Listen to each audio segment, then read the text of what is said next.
It's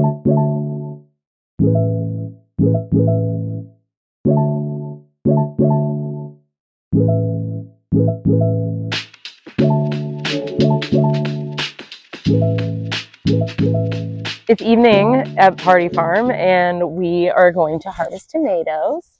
I harvest my heirloom or slicer or sauce or cherry tomatoes all differently. I already talked about how to harvest cherry tomatoes, but with heirlooms or any other variety that's a little bit larger, I use a different technique. As with the cherries, if I wanted to, I could snap, break the kneecap, and leave the stem with the calyx. But if I do that, then when I put it in my bin, it's going to roll around. And growing tomatoes in this method with like a string and overhead string method, even if it is outside, their like skin can be fairly tender.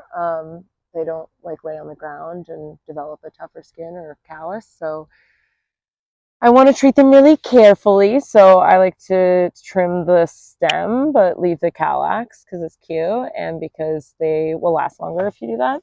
And then when I put them in the bin, I put them upside down. And because I'm going to do that anyway, I just do that when I harvest them.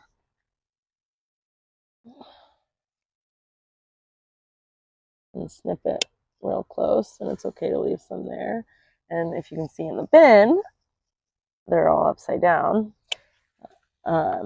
Which means if I start to harvest, and I'll talk about how I choose my harvest in a second. You're probably questioning why that tomato isn't ripe. Oh, and I lost one, but that's okay. It'll still be good. It just won't last as long, store as long.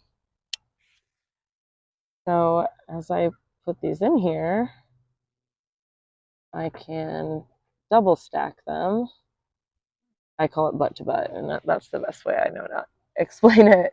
But if you see, there's one upside down and one right side up, and so you can double stack them. And even though they're like tiny and tender, I'm just gonna grab a few more.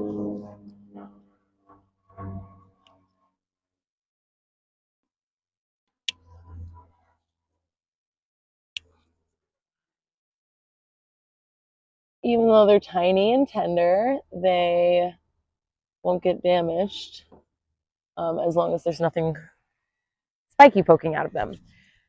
Okay, so that's how I store them as I harvest and in the walk-in cooler. But then again, I mentioned that like you can see there's a lot of variation in the color at which I chose to harvest. And that's because I want my plants to produce and ripen as many fruits as possible during the summer. And the best way that I can make it do that is by taking away its fruit so it tries to produce more fruit. I talk about this all the time, but plants want to live, and like all they want to do is reproduce. And so if we're trying to eat the fruit, then we should pick the fruit at an early age because the plant wants to produce one giant fruit with tons of seeds that like does really well and lives and prospers into the world. But if you like prune it and train it and like cut off the fruits when they show the first signs of blush, then it will continue to produce more and more.